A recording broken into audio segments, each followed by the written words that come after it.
So guys, I gotta talk about this one.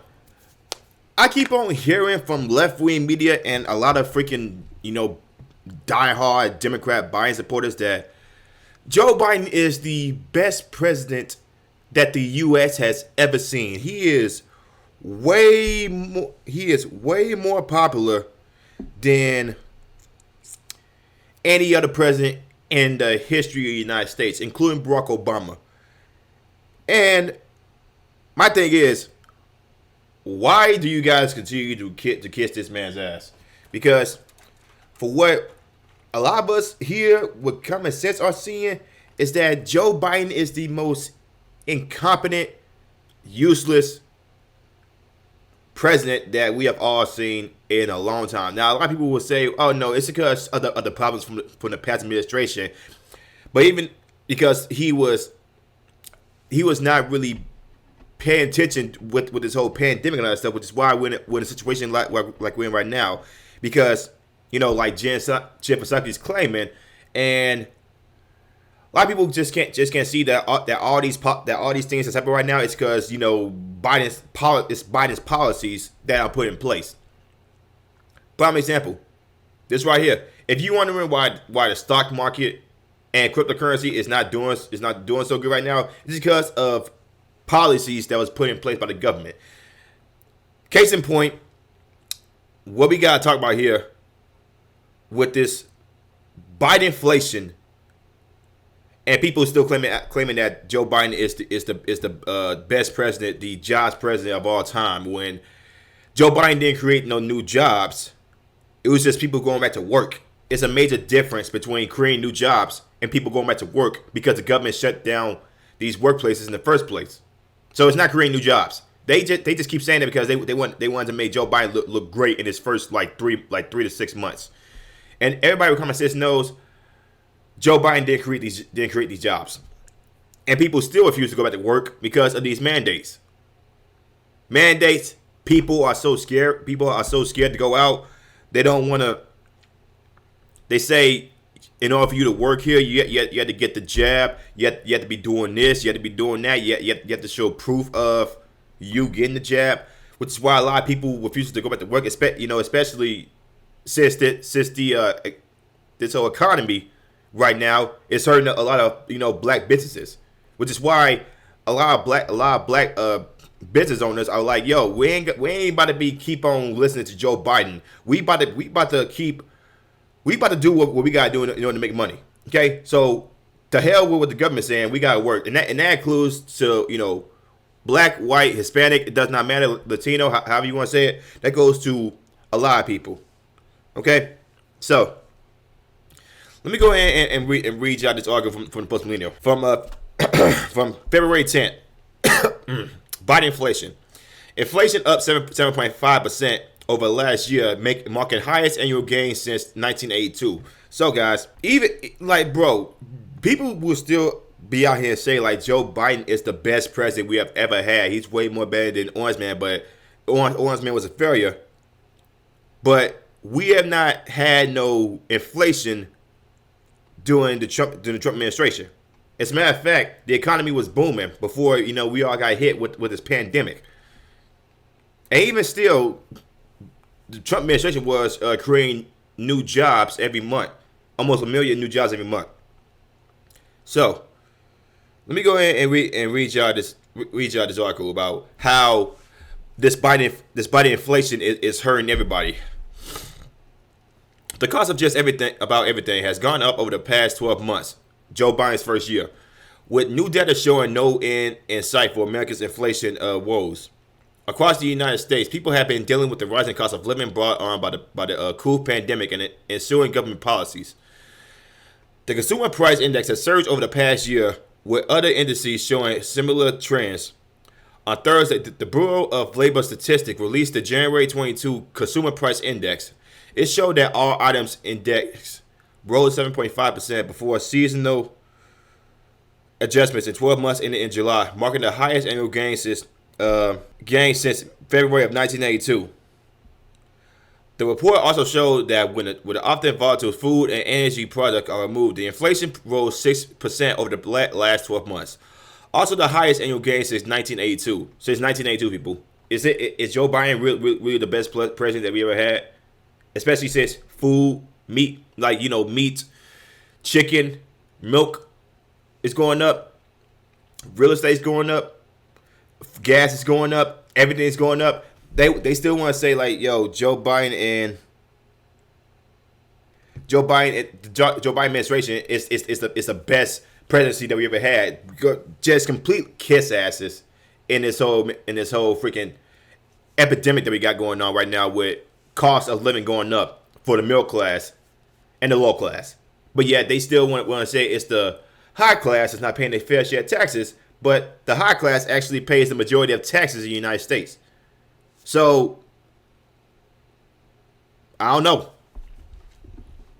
The food and energy indices rose 7% and 27%, respectively, with gasoline up 40% over the last 12 months.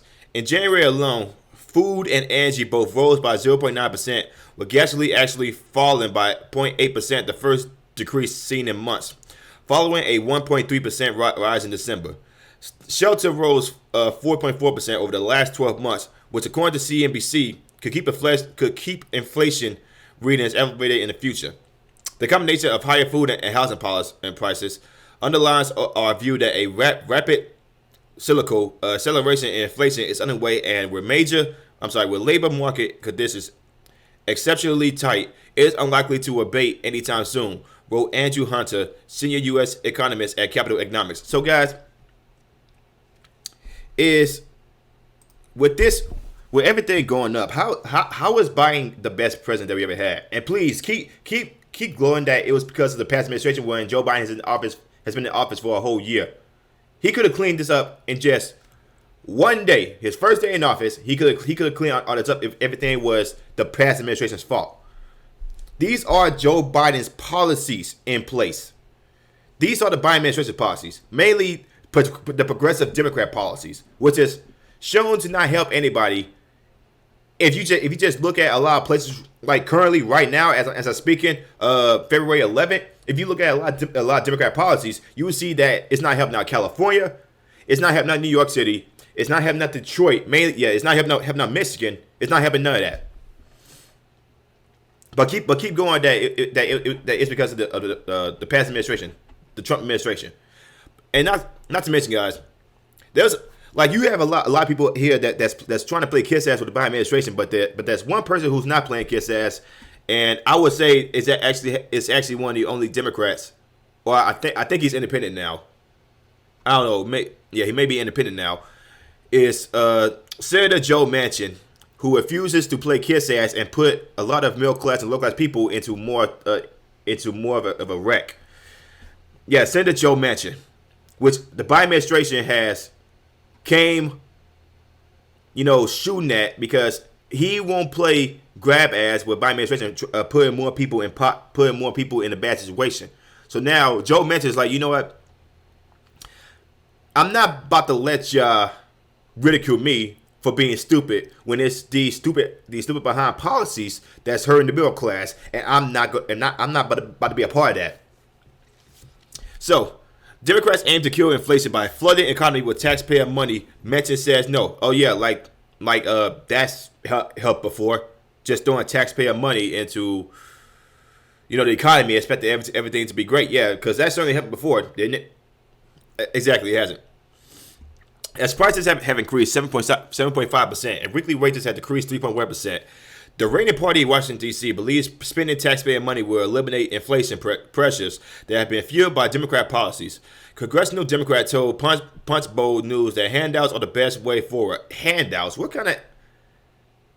Bro, you want to put more handouts out there, increasing taxes on working class people? Guys, again, this administration is stupid. It's stupid. Democrats also told the publication that they would be in favor of subsidizing prescription drugs, shipping companies, rent, and families who have children. Democrats have also proposed amnesty and cutting the federal gas tax to tackle inflation. Quote, want to know 3 things we can do? Making child care more accessible. more affordable, addressing the housing through programs that already exist, the Home CDBG and others, and through a comprehensive immigration bill that will help with inflation. Senator John Tester of MT, I think it's Massachusetts, told Punch Bowl. Senator Amy Klobuchar, I hope I'm saying that right, of Democrat of Minnesota, expressed a desire to subsidize the supply chain. Well, the focus that we must have now is on everything from supply chains. Senator John Toon and I have put out a bill on finally taking on the shipping industry. Again, it's the shipping industry. I mean, has anybody ever? Why is no? I don't see nobody really talking about the shipping, like the boats in California anymore. Did they by chance have all those boats undocked? Cause I ain't really hear anything about those boats that was stuck on the California ocean, near the California Ocean for the past 3 months. For 3 months, I have not heard anything about those for the past while. But I know Ron DeSantis said, "Yo, California can have that mess. Hey, if you want to undock your boats, come towards Florida, which a lot of them did, and they end up undocking a lot of things, which is why Ron DeSantis is one of the top two people to run as 2024 president." But I digress. The Democrats' plan to spend their way out of a 40-year high inflation does not agree with everyone. Senator Joe Manchin, who hails from a state that nearly voted for Donald Trump in 2020 by nearly 40% votes, told West Virginia Metro News Radio, the nation is not in a financial position to subsidize more programs. Exactly, because this high inflation. The bottom line is right now, we are not in a financial position to do it, he said, later echoing his position in the statement. Inflation taxes are draining the hard-earned wages of every American. Congress and the administration must proceed with caution before adding more fuel to an economy already on fire. With the midterms around the corner, Democrats are seeking a way to retain power, but the reduction in real wages is the number one issue for Americans, which the Democrats have fueled by mask and vaccine mandates, school closures, and massive spending. Which, again, you will see a lot of people saying, like, hey, it's not wrong with the economy. The economy is running good. It's these right-wing policies that's damaging the people. But it's actually the blue state policies that's mainly in place and run the country right now. So the Biden administration, yes, it's their fault. It's their fault. It's not the past administrations, because they have not been in office for a whole year. Again, Joe Biden could have solved all this if it was so bad on day one. Day one, all he did was take away all of Trump's policies, put his in place, and look where we at right now. Gas, real estate, oil, food, all that stuff is up right now because the Biden administration policies that are in place right now. So you can't keep blaming the past administration when it's your guy in office. Jim Psaki can keep lying to you saying, "Oh, it's because of the prior administration." No, stop, Jim Psaki, because right now you're being disingenuous. These are Joe Biden's policies. This is his fault. And you see left-wing media like CNN and MSNBC trying to move away from the Biden administration because of how bad it is right now. But I'm just one opinion here, guys. If you guys like I'm saying, like I'm subscribed, share this video. I will see y'all next one. Peace.